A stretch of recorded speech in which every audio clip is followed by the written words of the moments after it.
Eu quero convidar você a entender um pouco sobre algo que tem marcado a minha vida e sobre a fé. A fé. O Senhor nos chamou a uma experiência de fé muito peculiar nessa igreja. Nós temos entendido e temos trabalhado a partir do que o Senhor tem feito nas nossas casas. E hoje eu quero falar sobre o que o Senhor tem nos convidado a viver,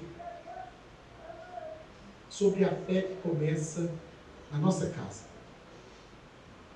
A fé que começa na nossa família. E o mês de janeiro foi um mês bastante importante lá na minha casa.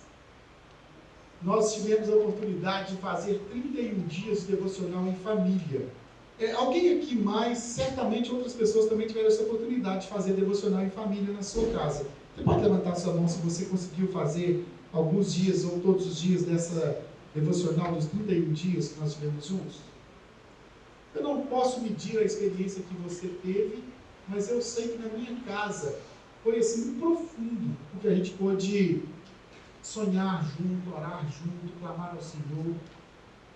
As coisas que nós buscamos no Senhor nesses dias.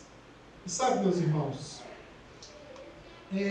nós cremos que a questão que nós temos tratado nesse ano, que é a questão da unidade, ela de fato, ela precisa ser estabelecida a partir das nossas casas.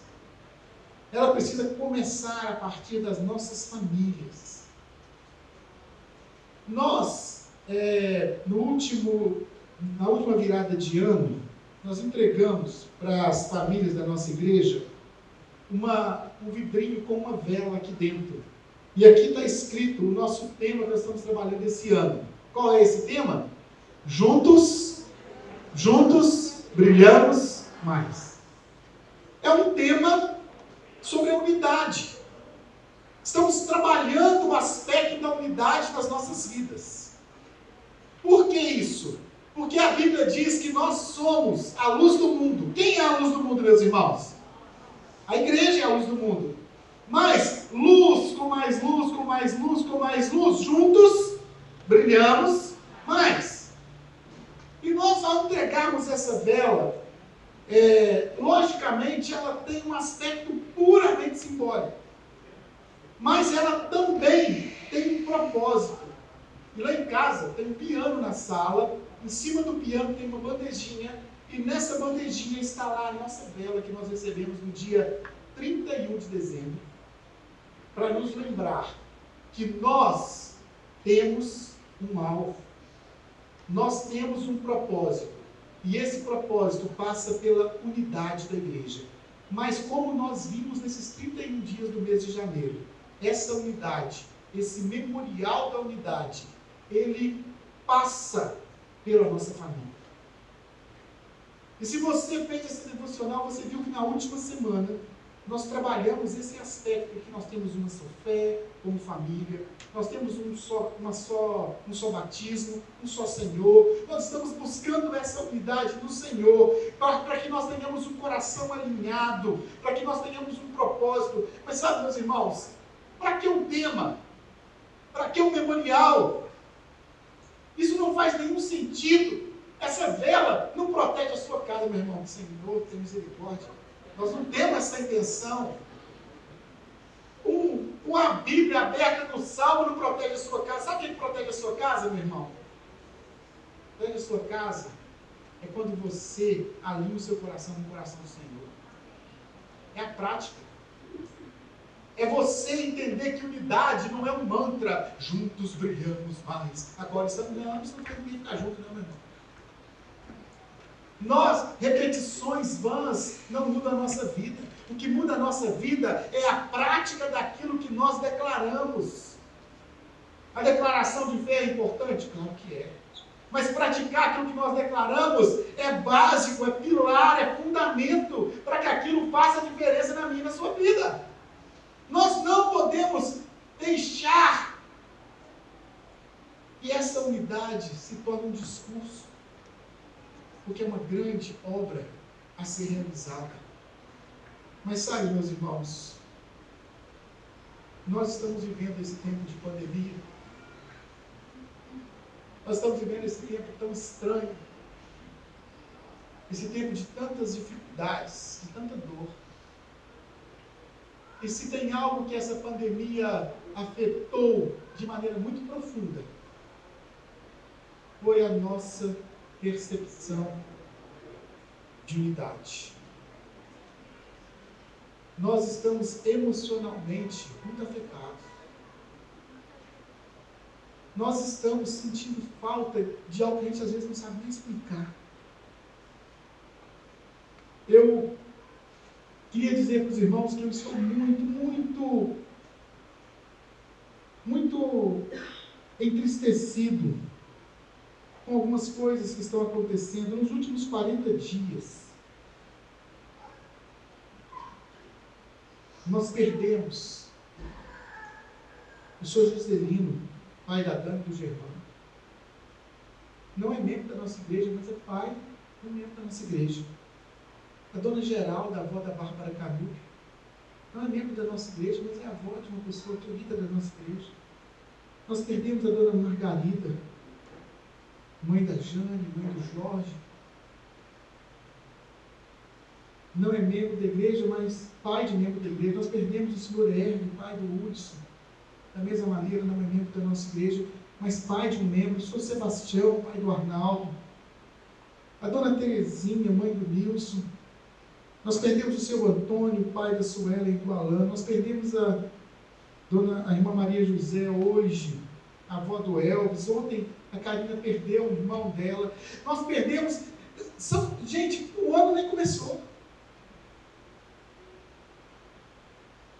E eu fui em tantos sepultamentos. E sabe o que mais entristecia as pessoas e a mim naqueles sepultamentos? Nós não podíamos nem chorar com os que nós amamos, porque era proibido ir, porque era proibido estar junto. Você recebe uma notícia que partiu a sua avó, você não pode ir. Você recebe uma notícia que partiu o seu pai, você não pode juntar nem as pessoas para chorar. Gente, não tem nada nesse mundo que junta mais gente do que enterro. Você não vai no aniversário da pessoa, mas quando morre, você para tudo e vai. E agora nós não podemos nem chorar isso. Essa pandemia está atacando o nosso senso de unidade. Mas eu confesso aos irmãos, e eu preciso ser muito franco e aberto com os irmãos.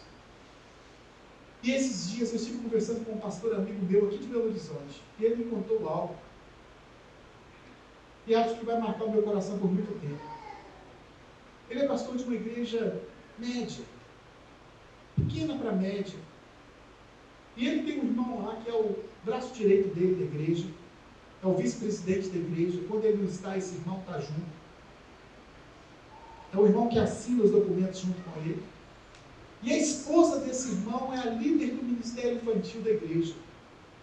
Mas há 1 ano e 10 meses atrás, 1 ano e 11 meses atrás, quando a pandemia chegou, esses irmãos eles têm uma criança que tem uma dificuldade de saúde. E eles se isolaram em casa, e o próprio trabalho da esposa e o trabalho dele entenderam a necessidade que eles precisavam de estar em casa, porque eles não tinham como que o filho deles passar por essa questão da pandemia. E eles ficaram 1 mês, 2 meses, 3 meses, 4 meses, 10 meses, e eles ficaram completamente isolados, eles não receberam visitas. O filho, nesse período, passou um período grande também internado no hospital. E eles, do hospital para casa, da casa para o hospital. E há alguns meses atrás, eles começaram a voltar a algumas atividades em suas vidas. E o pastor, que não pôde estar com eles presencialmente, a pedido deles nesse período todo, tentou marcar uma visita. E eles falaram que preferiam ter uma conversa por vídeo com o pastor. Então o pastor perguntou como é que eles estavam vendo que eles estavam retomando algumas atividades, o que eles achavam de estar juntos, porque estavam sentindo muita falta daqueles irmãos, que eles eram muito importantes, muito preciosos. E esse irmão então disse, em nome dele e da família, o seguinte: pastor, nós descobrimos uma coisa nessa pandemia. Nós não precisamos da igreja na nossa vida. A igreja não nos faz falta. Nós podemos continuar amando ao nosso Senhor sem estar junto com a igreja. Portanto, não conte mais conosco. Sabe, meus irmãos, foram palavras duras, mas foram palavras sinceras. Foram palavras muito duras, mas aquele irmão expressou o que muita gente está vivendo, mas não tem coragem de falar.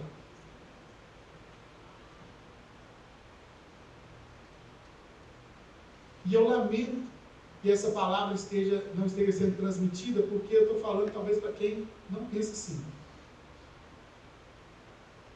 Mas eu queria dizer para você uma coisa. Apesar daquele irmão ter sido muito sincero, o que ele disse ofende a natureza da igreja. Porque a igreja, ela foi criada pelo nosso Senhor Jesus Cristo. E ele disse que, sobre o fundamento de que ele era o Filho de Deus, o Filho do Deus vivo, a sua igreja seria edificada. Se a igreja não faz diferença na sua vida, meu irmão, alguma coisa está errada. Alguma coisa está afetada no seu coração. Alguma coisa está ferindo o seu coração. E você precisa resolver isso. Porque ser contra a igreja de Jesus Cristo é uma atitude pecaminosa. E sabe, nós podemos viver nossa vida com Deus sem a igreja. Podemos? Talvez sim. Nós podemos ser crentes porque a igreja não salva. É verdade. Mas se a igreja não fosse importante, se ela não tivesse um propósito, Jesus Cristo não teria estabelecido a igreja nessa terra. E é sobre isso que eu gostaria de falar com vocês nessa noite. A igreja é a união, voltando ao termo unidade. A igreja é a conexão, a igreja é o ajuntamento dos santos. Como assim, pastor? A igreja é lugar de gente santa. Eu conheço cada gente que está na igreja, você não faz ideia, meu irmão. Deixa eu explicar uma coisa. O povo de Deus não é santo pela ausência do pecado. O povo de Deus é santo pela presença do Espírito Santo. E a igreja existe justamente para buscar essa postura de maturidade e santidade para aqueles que estão juntos, no mesmo coração e no mesmo propósito. Deus sempre fez questão que o seu povo se reunisse. Deus sempre fez questão, pode ler na Bíblia, de ponta a ponta, que o seu povo caminhasse junto, porque o próprio Deus, na sua concepção, Pai, Filho e Espírito Santo, é uma comunidade. Na última sexta-feira, nós recomeçamos o nosso culto de jovens. Quem estava aqui? Quem estava aqui no culto de jovens? Nós recomeçamos o nosso culto de jovens. Queria dizer para você que o nosso culto é liderado pelos jovens, mas ele continua sendo um culto a Jesus. E todos são convidados a estarem presentes nesse culto que tem um foco em adoração ao Senhor. E você é convidado toda sexta-feira, 20 horas, a estar aqui. E é interessante que, naquele contexto do novo incrível, né? A gente chamou de novo incrível quando a igreja retomou, mas esse nunca foi o nome do Ministério de Jovens, era o nome que a gente estava usando no culto naquele período.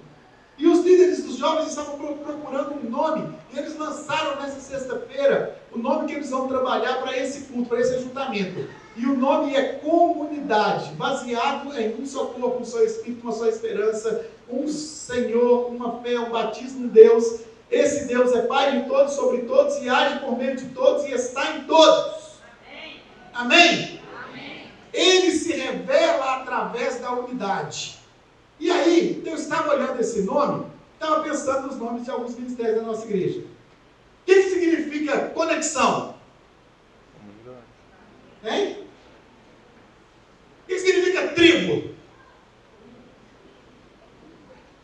O que significa compaixão, né? Aqui, se você for olhar, tudo vai para onde, gente? que significa família? Igreja da família. Se você for olhar direitinho, tudo que a gente faz é para refletir essa natureza comunitária do Senhor. Essa natureza de estarmos juntos. Essa natureza de andarmos em unidade. E sabe, eu queria dizer a você que hoje nós vamos tratar na palavra de um posicionamento. E eu quero adiantar aos irmãos que essa não será a primeira palavra, a única palavra sobre o tema. Nós vamos falar um pouco mais sobre isso em algumas semanas. Nós vamos trazer hoje sobre um posicionamento, uma necessidade de posicionamento nossa sobre a responsabilidade de caminharmos juntos como igreja. E eu quero que você abra a sua Bíblia em Josué. Eu não sei se nós vamos conseguir colocar aqui o texto, mas Josué capítulo 24.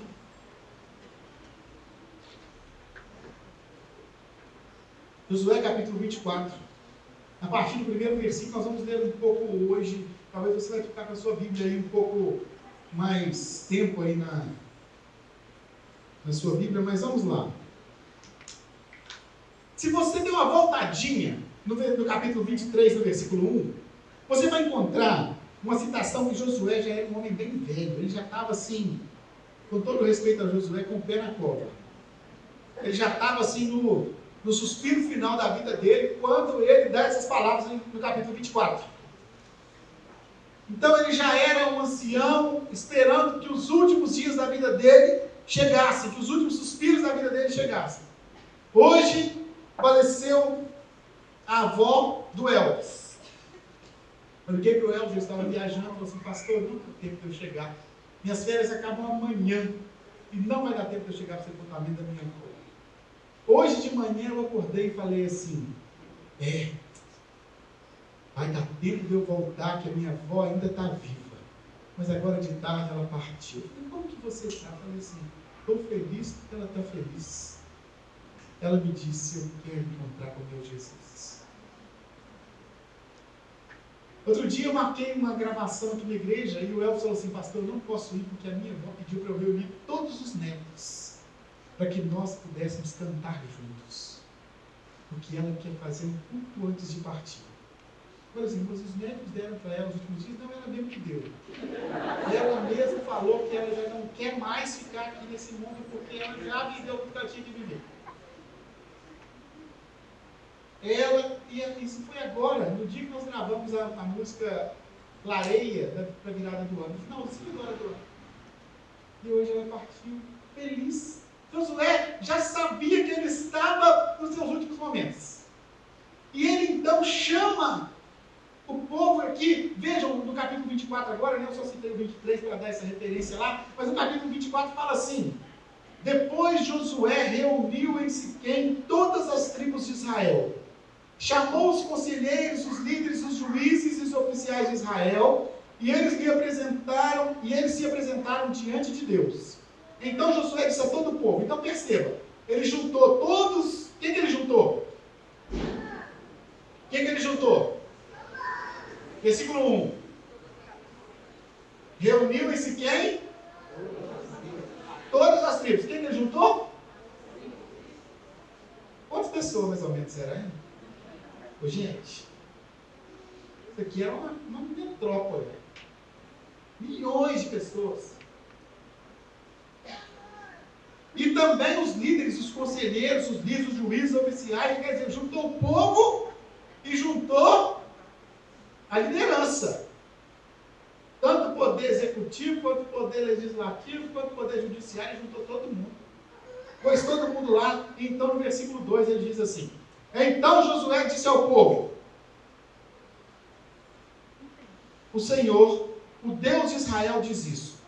Há muito tempo, os antepassados de vocês viviam no outro lado do rio Eufrates e adoravam outros deuses. Gente, quando o velho começa a falar assim, há muito tempo, ele pode esperar, né? E ele começou lá atrás. Há muito tempo. Então ele disse: Tera, um desses antepassados, era pai de Abraão e Naor. Perdão. O outro lado do rio Eufrates. Tera um desses antepassados era pai de Abraão e Naor. Porém, eu tirei Abraão da terra que está do outro lado do rio Eufrates, e fiz com que ele andasse por toda a terra de Canaã. Eu lhe dei muitos descendentes, a Abraão eu dei Isaque, a Isaque eu dei Jacó e Esaú. A Esaú eu dei para ser sua propriedade a região montanhosa de Seir. Porém, Jacó e os seus filhos desceram até o Egito. Depois enviei Moisés e Arão e fiz uma grande destruição no Egito. Nessa ocasião, tirei vocês de lá. Fiz com que os seus antepassados saíssem do Egito e eles chegassem até o Mar Vermelho. Mas os egípcios o perseguiram até o mar com carros de guerra e cavaleiros.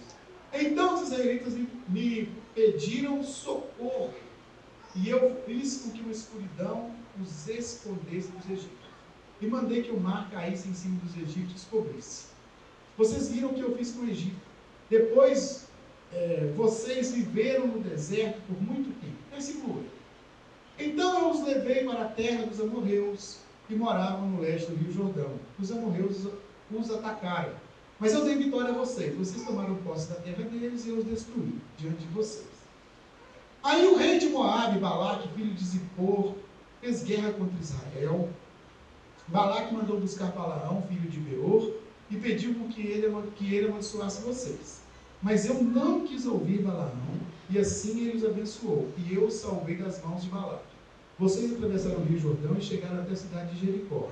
Os homens de Jericó lutaram contra vocês. E depois também os amorreus, os perizeus, os cananeus, os heteus, os gigazeus, os heveus, os jebuseus. E eu fiz com que vocês vencessem a todos. Eu vou dar uma paradinha aqui, para você olhar as palavras, né? Eu fiz, eu dei, eu enviei, eu destruí, eu tirei, eu levei, eu trouxe, eu entreguei, eu livrei. É tanta palavra que Deus está dando através de Josué para o seu povo, dizendo que ele estava junto com o seu povo. Dizendo que ele não havia abandonado o seu povo. Você pega o versículo 12, ele diz assim: antes de vocês chegarem, expulsei os 2 reis amorreus, fazendo com que eles fugissem apavorados. Não foi nem pelas espadas, nem pelos arcos e flechas de vocês que eles foram expulsos. Agora presta atenção no 13. Eu dei a vocês uma terra em que vocês nunca haviam trabalhado, e cidades que não haviam construído. E vocês estão vivendo nessas cidades, comendo uvas e azeitonas de parreiras e oliveiras que não plantaram. Eu quero que você perceba que Josué concluiu essa longa narrativa. Ele começou essa grande narrativa. Ele partiu lembrando que o povo de Israel começou essa jornada de baixa escravidão e terminou essa jornada em prosperidade. Havia uma promessa na ponta de lá. Houve um tempo duro e difícil para que essa promessa fosse alcançada. Mas hoje eles comiam o que não plantaram. Eles moraram onde não construíram. Eles herdaram coisas que eles nem precisaram de lutar. O texto diz que antes deles chegarem, Deus, veja o versículo 12. Antes de vocês chegarem, expulsei os 2 reis amorreus, fazendo com que eles fugissem apavorados. O que Deus fez? O que Deus fez?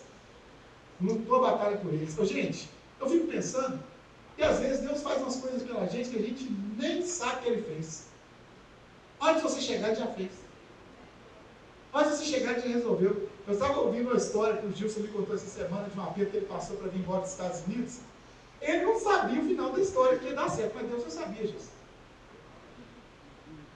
Mas o filho dele teve um acidente na hora de embarcar, algumas horas antes de embarcar, e não dava tempo dele chegar no aeroporto e chegar no hospital. Mas como é que ele ia para o aeroporto com o menino machucado? Como é que ele deixava de ir ao hospital? Mas como é que ele ia fazer? Ele precisava ir para o aeroporto? E é nessa hora que você só pode fazer uma coisa, meu irmão. Você vai dizer o quê? Deus? É com o Senhor. Nós precisamos aprender a olhar e a confiar de que Deus já está na sua frente, que Deus já está fazendo por você, irmão. Nós precisamos parar com essa vida de tanta ansiedade, tanta angústia. Mas nós estamos roubando. Preste atenção no que eu quero que você entenda. nós estamos roubando de Deus a oportunidade de nos abençoar, que a gente resolve antes dele resolver do nosso jeito, que certamente é pior do dele. Nós nos angustiamos, nós nos enchemos de ansiedade a tal ponto de não permitirmos que Deus nos surpreenda essas vezes. E eu quero que você entenda que Josué, ele tinha agora uma última oportunidade de falar com o povo antes de morrer. Ele sabia que era a última chance. Ele juntou aquela multidão inteira, que não deve ser fácil juntar. Ele deve ter preparado lá um carro de som, né, se tivesse, né, para falar para aquele povo daquele tamanho, aquela multidão. E ele para, e ele gasta os preciosos minutos que ele tem para contar uma história de como eles haviam chegado aonde eles estão. E eu quero falar hoje para vocês, começar a falar que a primeira coisa que nós precisamos aprender é desenvolver um coração grato. Se você quer ter uma vida de maturidade com o Senhor, você precisa desenvolver no seu coração a gratidão. Você precisa desenvolver no seu coração a habilidade de ser agradecido. Quando eu brinquei aqui que Josué estava fazendo igual a gente velho que gosta de contar história, está parecendo avô, né, gente? Com todo respeito aos avós, agora que eu sou avô. Avô gosta de contar essas histórias, meus irmãos. E nós precisamos aprender a gostar de ouvir para quem não gosta. Eu sempre gostei, mas muitos não gostam. Muitos não gostam de ouvir o que Deus tem para falar. Muitos não gostam de ouvir o que as pessoas têm para contar. Porque nós não entendemos a importância de valorizar aquilo que passou na nossa vida. Nós somos tão bons para buscar a ajuda de Deus quando precisamos dele, mas nós somos muito melhores em esquecer da ajuda que ele nos deu para começar a pedir de novo. Você passa por uma grande dificuldade, aí você começa a orar, Deus, me ajuda, depois que Deus te ajudou. Quantas vezes você se lembra de voltar e dizer para Deus, valeu. Estou muito agradecido. E o não que Deus te dá na próxima pedido que você fizer, você esquece todos os 5 que Ele já te deu. E fica com raiva dele. Isso é uma relação utilitária. É uma relação utilitária e não é uma relação de pai com filho. Como tem sido a sua relação dentro da sua casa? Como tem sido a sua relação com seus filhos?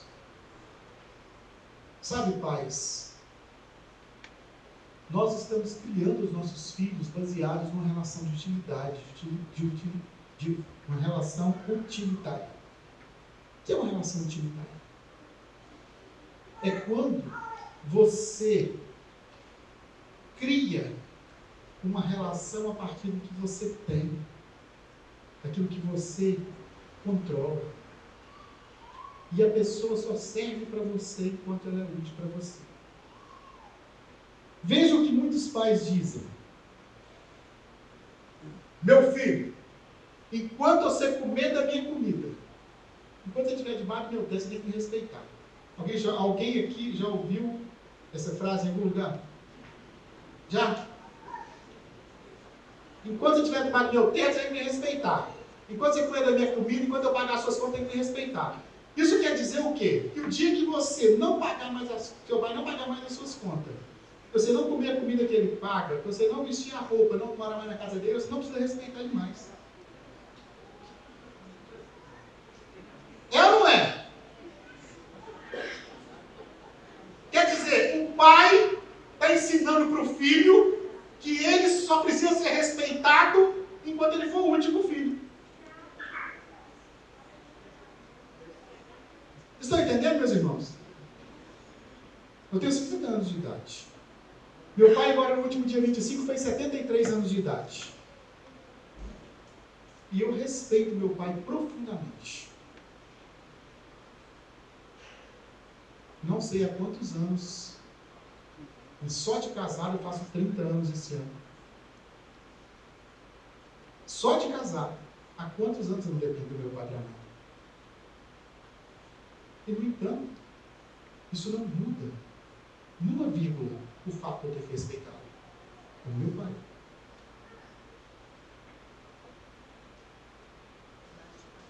Nós estamos desenvolvendo uma relação utilitária quando maridos são abusadores emocionais de suas esposas, fazendo com que elas se sintam dependentes financeiramente dele, para que assim elas os respeitem.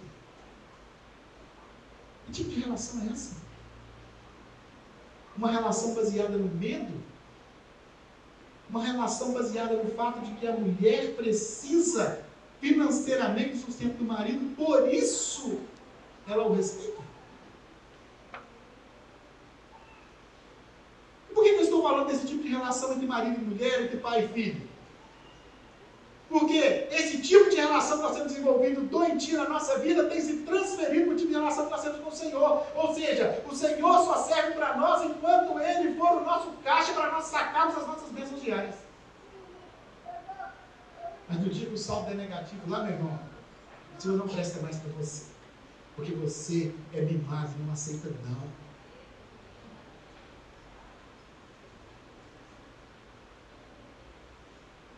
Isso é um coração que não conhece a palavra gratidão. Josué sabe o valor de cultivar o coração agradecido.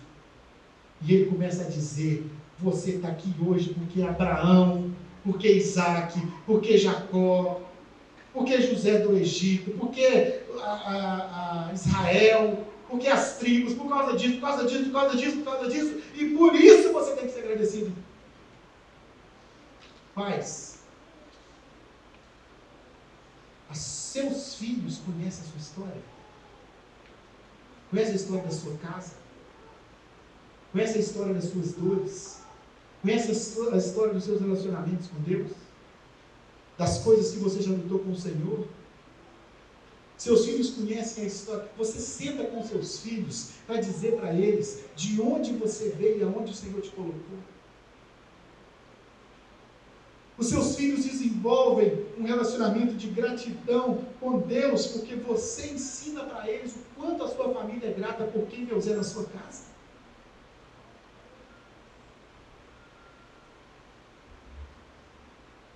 Sabe, nós estamos com os corações tão adoecidos pela falta de gratidão, que os consultórios estão cheios, as lives estão lotadas, os gabinetes pastorais de pessoas procurando espaço para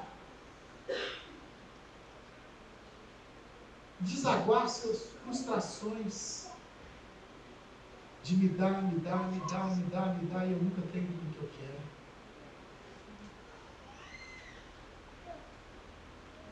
Sabe, quero pedir às mulheres para tamparem seus ouvidos. Mulheres. Sabe, homens, como os homens são incrivelmente insaciáveis, insatisfeitos, mal agradecidos pela esposa que Deus nos deu. Como os homens têm uma companheira, têm uma esposa, têm um cônjuge, pensando em outra. E às vezes é uma, duas, três, quantas vierem.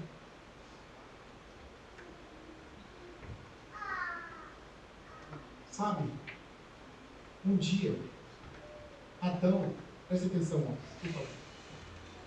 Um dia Adão teve que fazer uma escolha.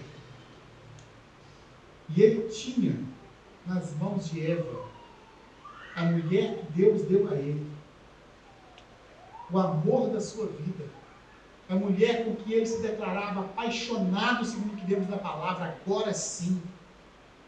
carne da minha carne, ossos dos meus ossos. A mulher que roubou o seu amor, o seu coração, lhe oferece um fruto. E diante dessa escolha, Adão tinha que pensar: se eu aceitar, eu agrado a mulher da minha vida, mas desagrado o meu Senhor. Se eu não aceitar, eu agrado o meu Senhor, mas desagrado a mulher que eu amo. E Adão fez uma escolha: agradar a mulher e desagradar o Senhor. Homens, sabe por que os homens são tão insaciáveis? Porque até hoje têm buscado na mulher a satisfação que só existe no Senhor.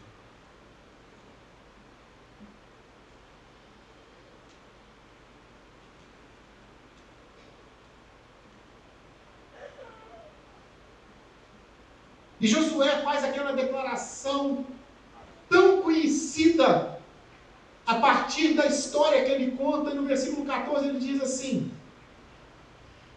Josué terminou dizendo, quer dizer, ele começou contando a história e agora ele vai para o fim dizendo: portanto, agora temam a Deus o Senhor, sejam seus servos sinceros e fiéis, esqueçam os deuses que os seus antepassados adoravam na Mesopotâmia e no Egito e sirvam o Senhor.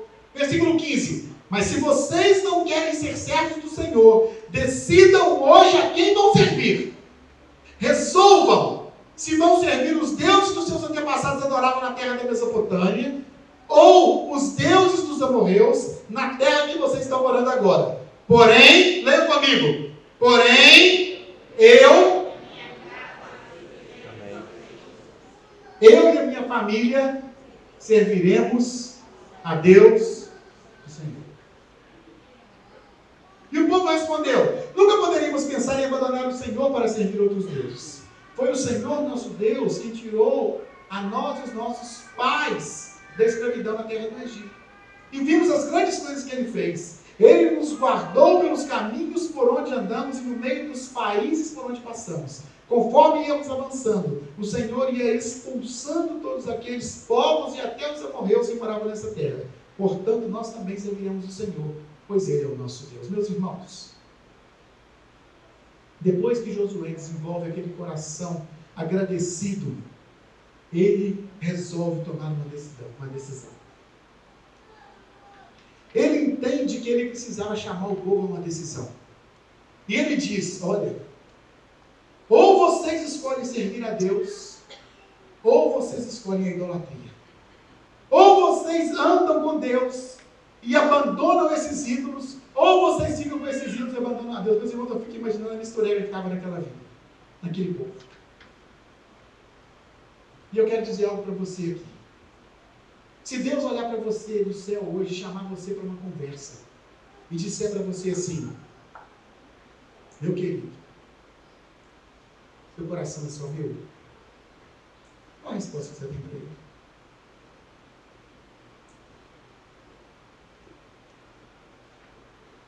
A quem você está servindo? Você tem servido somente ao Senhor, ou você tem servido a uma vida de prazeres e delícias e dificuldades e buscas insaciáveis fora do Senhor? Deus não aceita dividir você, meu querido. Ou você serve ao Senhor, ou você serve os outros deuses.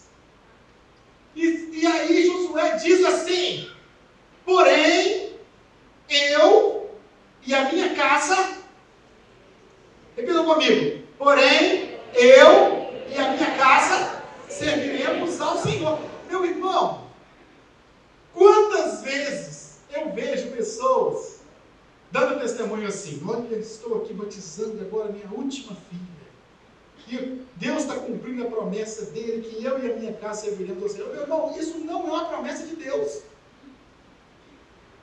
Deus não prometeu para você que você e a sua casa serviriam ao Senhor, não. Quantos adesivos na casa das portas dos crentes a gente vê assim? Meu irmão, uma coisa. Deus não prometeu isso para você, nem prometeu isso para Josué. Quem falou que ele e a casa dele serviriam ao Senhor, não foi Deus para Josué, foi Josué para Deus. Mas você quer que Deus cumpra uma promessa na sua vida que Ele não te fez. E eu quero te contar uma coisa, Deus não tem compromisso com aquilo que Ele não prometeu. E você tem compromisso com aquilo que você fala? Porque Deus tem compromisso com aquilo que Ele fala.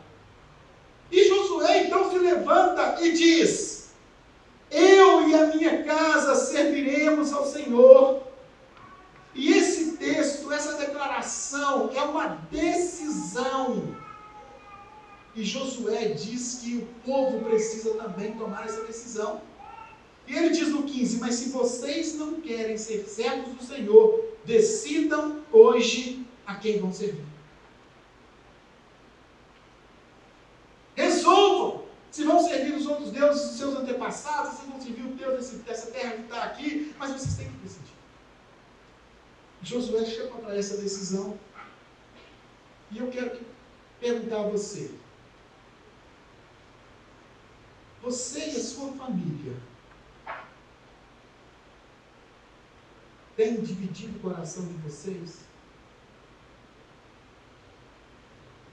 Quantas vezes você e a sua família, eu não estou falando de culto doméstico não, estou falando de parar e fazer aquele culto, né? Eu e a minha esposa todos os dias oramos juntos, todos os dias nós tiramos um tempo para orar juntos. Esse mês de janeiro foi tão especial quando e fizemos isso também, eu e o Dan. Nós lemos a Bíblia juntos, nós temos essa oportunidade de fazer isso juntos. Mas assim, independente disso, vocês pelo menos conversam assuntos do coração de Deus? Vocês têm assuntos da espiritualidade, da santidade? Ou a sua vida é atropelada pelas dívidas, pelos problemas, pelas lutas, pelas dificuldades, pela escola, pela empresa, pelo isso, pelo aquilo, por aquilo, por aquilo outro? E eu não estou falando só dessas questões complexas. Às vezes até o futebol tem lugar prioritário na sala da sua casa do que o seu relacionamento com Deus, com servir a Deus. Mas algo me chama a atenção nesse versículo 24, nesse versículo 15 do capítulo 24, quando ele diz: porém, eu e a minha família serviremos a Deus, o Senhor. Existe um detalhe muito importante nesse texto que nós muitas vezes não observamos. Quem é a primeira pessoa a servir ao Senhor? O que Josué está falando? Porém, eu. E esse eu é que eu quero chamar a atenção sobre essa noite. Porque nós temos a tendência de olharmos para o outro e transferirmos a responsabilidade que deveria estar acontecendo e não está, porque o outro não está fazendo. E aí eu quero agora pedir às esposas para me ouvirem e os maridos para dar vocês ouvirem. Esposa, se o seu marido não está assumindo esse lugar, ora para ele assumir, mas enquanto ele não assume, toca o barco. Toca o barco. Agora, maridos, faz vergonha, não? Faz vergonha, não? Você tem uma responsabilidade sobre a sua família. Mas eu quero dizer para você que se você não fizer, quem vai responder diante do Senhor por isso é você, não é sua esposa não, ela está puxando o barco. Mas, da mesma maneira que as esposas têm assumido a responsabilidade diária, por exemplo, da questão da educação secular dos filhos, os maridos se escoram para não assumir a sua responsabilidade naquilo que é a provisão da educação espiritual da sua casa. E Josué, ele assume a responsabilidade, ele diz assim: porque eu e a minha família, isso aqui para mim demonstra, Gilbert, que existia da parte de Josué um sentido, um significado de responsabilidade dele para com a família dele. Ele não estava oprimindo a família dele, mas ele sabia quem ele liderava. E provavelmente a família dele sabia quem era o líder. Mas muitos aqui são até filhos de pais que não assumem essa responsabilidade. Então eu quero dizer para você, filho, de pais que não assumem essa responsabilidade, você é o eu dessa história. Você pode ser o eu da sua casa e se levanta para dizer: eu e a minha casa serviremos assim. Você jovem, você adolescente, que tem visto seus pais negligenciar a espiritualidade, a vida de relacionamento com Deus, você não tem o direito de se apoiar nessa negligência para também ser negligente. Porque para cada um de nós esse eu tem um valor. A decisão começa por cada um de nós. Não transfira essa responsabilidade. E quando eu falo de autoridade, eu não estou falando de grito, não estou falando de baixaria, de truculência. Quando eu falo de assumir a responsabilidade, estou falando do homem de ser um exemplo. Agora, a imaturidade, o desconhecimento do padrão de Deus para a nossa conduta de nossas famílias tem produzido uma geração de filhos imaturos que se negam a assumir a responsabilidade quando se tornam cônjuges, quando se tornam funcionários. E eu queria fazer uma pergunta aqui. Quem aqui é pai ou mãe? Levanta a mão, por gentileza. Pai ou mãe? Pode abaixar. Desses que levantaram a mão, quem aqui gostaria de que seus filhos fossem obedientes? Levanta a mão, por gentileza.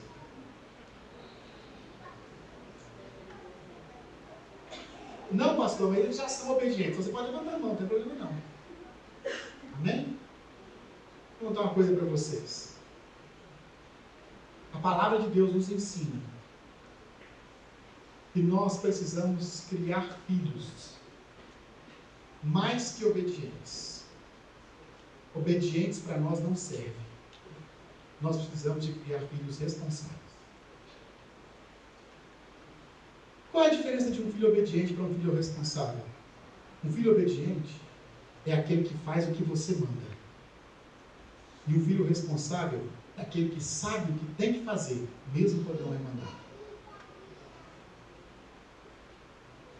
É aquele filho que sabe o que deve fazer ou não, mesmo quando seus olhos não estão perto.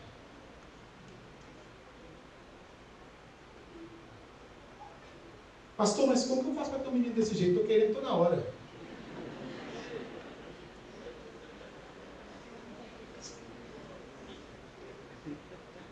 O maior problema da educação de filho que nós temos é a falta de compromisso dos pais em entender os princípios bíblicos de como educar seus filhos.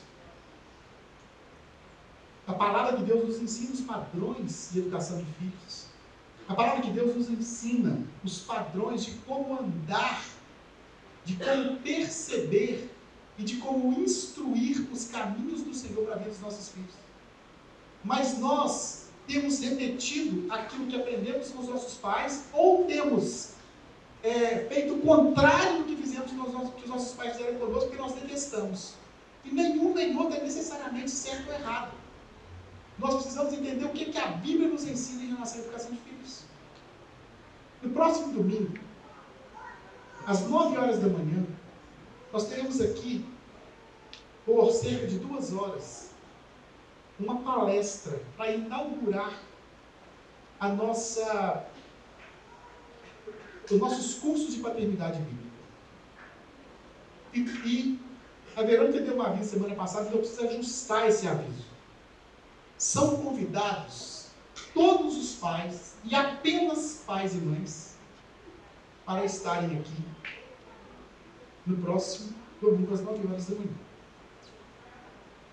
Ah, pastor, mas esse dia eu não posso. É exatamente isso que acontece.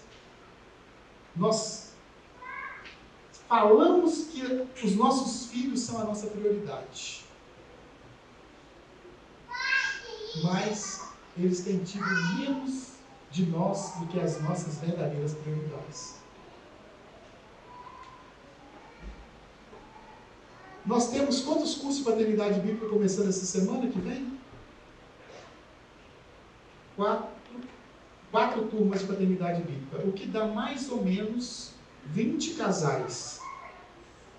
Numa igreja que chama Igreja da Família, nós temos 20 casais fazendo curso de paternidade bíblica para todas as idades, começa desde grávida até pai de adolescente.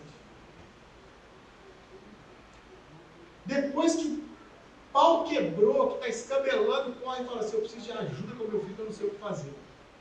Mas você já estragou o menino. Então, meu irmão, deixa eu te dizer uma coisa. A fé começa em casa. E você não tem como transferir para a igreja uma responsabilidade que não é da igreja. Veja o que o doutor Ronald Martin disse. Olha o que está escrito aqui nesse texto. Olha, está escrito assim: o que devemos fazer é permitir que as crianças deixem os seus pais à porta da igreja para que esta os treine e os envie de volta para o seu campo missionário, sua casa, a fim de que criem os seus filhos cristãos.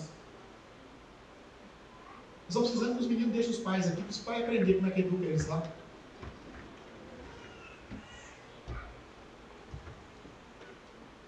E sabe, é nosso papel como igreja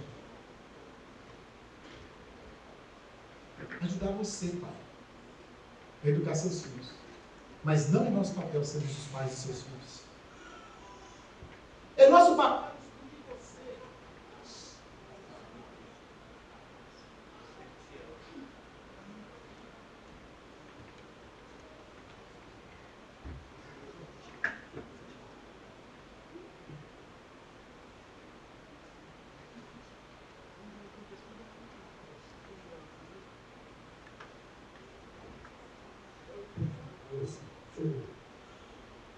É o nosso papel instruir você para fazer o que você precisa fazer. Mas não é nosso papel fazer o que você está deixando de fazer.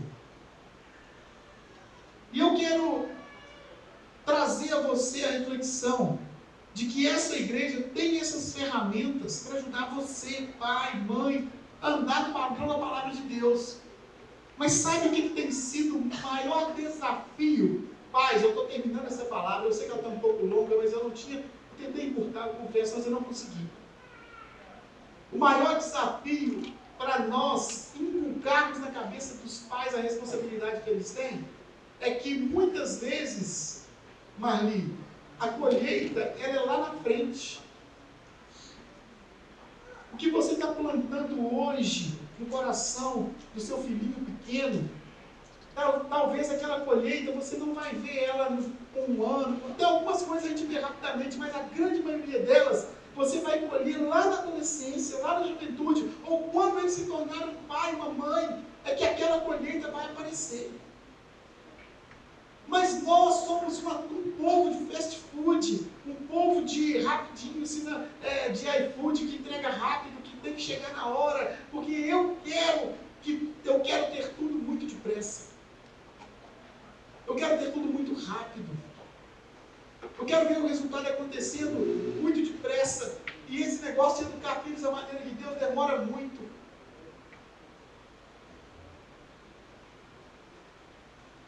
Mas não é assim que Josué ensinou para nós. A partir do versículo 19 ele diz: Josué disse ao povo: vocês não podem servir o Senhor, pois Ele é Deus santo e não tolera aqueles que adoram outros deuses. Ele não perdoará os pecados e as maldades de vocês. Se abandonarem a Deus, o Senhor, e adorarem deuses estrangeiros, Ele se voltará contra vocês e os castigará. Ele os destruirá, embora antes tenha sido bom para vocês. E o povo respondeu: que isso não aconteça. O que nós queremos é servir a Deus, o Senhor. Então Josué disse: vocês mesmos são testemunhas que escolheram servir ao Senhor. Sim, somos testemunhas, responderam eles. Quem escolheu servir ao Senhor, irmãos? Josué escolheu? Sim. E o povo? Também. Então o povo disse: sim, Somos testemunhas. E Josué continuou: então joguem fora os deuses estrangeiros que estão com vocês e prometam que serão fiéis ao Senhor, Deus de Israel. E o povo disse a Josué: serviremos o Senhor nosso Deus e obedeceremos os seus mandamentos. Assim, naquele dia, Josué fez um acordo para o povo e ali em Siquém lhes deu as leis e os regulamentos. Josué os escreveu no livro da lei de Deus e em seguida pegou uma grande pedra e a colocou debaixo da árvore sagrada, no lugar onde adoravam a Deus o Senhor. E disse a todo o povo: olhem para essa pedra. Ela será nossa testemunha. Ela ouviu todas as palavras que o Senhor nos tem falado. E também será testemunha contra vocês, para evitar que abandonem o seu Deus. Então Josué mandou o povo embora, cada um para a sua propriedade. Meus irmãos, eu quero dizer a você que Josué convida o povo a um compromisso de responsabilidade. Um compromisso de... Eu vou ser redundante. Um compromisso de compromisso. Um compromisso de persistência naquilo que eles haviam escolhido fazer. É interessante que ele pega uma pedra, uma grande pedra. Eu fiquei conversando com a Verônica: será que ele estava discursando em cima dessa pedra? Será que ele estava em pé em cima dela? E ele diz assim: essa pedra escutou. É uma pedra que escuta, mas eu acho que o que ele estava querendo dizer ali, aquilo era o seguinte: essa pedra, todas as vezes que vocês olharem com a pedra, vocês vão se lembrar do compromisso que vocês fizeram. E o compromisso que nós temos como igreja é de sermos uma igreja que caminha unida para a maturidade. E sabe, eu comecei hoje essa palavra falando sobre esse memorial que nós fizemos no culto da virada com as nossas famílias, levando essa vela para casa. E eu quero dizer a você que hoje eu quero entregar para você também uma pequena pedra. Eu não podia trazer uma grande pedra para todo mundo, mas eu queria entregar pelo menos para cada família. E eu queria pedir que um representante de cada família que gostaria de levar para a sua casa, irmãos, por favor, entendam, apenas um símbolo, mas um memorial, para que você coloque em algum lugar na sua casa, onde você possa olhar e falar assim: eu e a minha casa temos uma decisão. Que decisão é essa? Essa casa serve ao Senhor. Essa casa é uma casa de fé. Os filhos que nós temos ou teremos serão filhos apoiados no Senhor. Obrigado. E na verdade eu quero estender o convite domingo que vem para aqueles que estão sonhando com a paternidade também. E eu quero dizer a você: fique de pé, um representante de cada família que gostaria de levar uma pedra memorial para sua casa.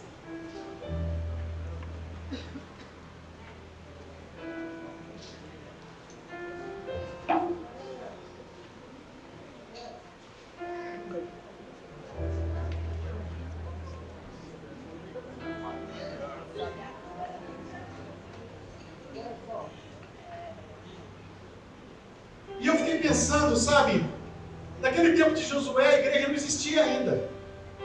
Preste atenção, meu irmão. Naquele tempo de Josué, a igreja não existia ainda.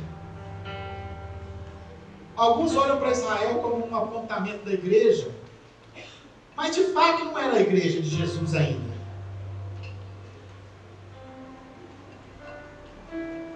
Mas sabe, meus irmãos, Jesus não criou a igreja para salvar você do inferno. Simplesmente porque a igreja não tem esse poder. Ele também não criou a igreja para mudar a sua vida, porque a igreja também não pode mudar você, só o Espírito Santo pode mudar você. Mas Jesus criou a igreja para te ajudar a amadurecer e a persistir. O papel da igreja é caminharmos juntos, para que a gente se torne mais parecido com aquele que nos criou e nos salvou. As pessoas, elas estão abandonando a comunhão, elas estão colocando o coração em risco, elas estão perdendo essa paixão pela unidade. Mas a unidade constrói em nós a força da conexão. Ela nos faz uma tribo para lutar. Ela nos faz uma comunidade de amor. A unidade nos faz uma família do Senhor. E eu gostaria que você se lembrasse que Jesus é a rocha. E a palavra de Deus diz que se você quer ter uma casa, leia-se família, sólida, ela precisa estar firmada na rocha. E a igreja é comparada a um edifício. E ela é firmada na rocha, na pedra angular.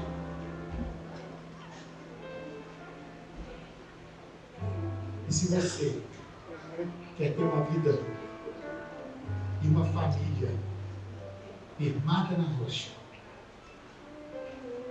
lembre-se que você precisa ter um coração agradecido. Tomar uma decisão, assumir a sua responsabilidade e persistir na escolha que você fez. Você pode fechar seus olhos?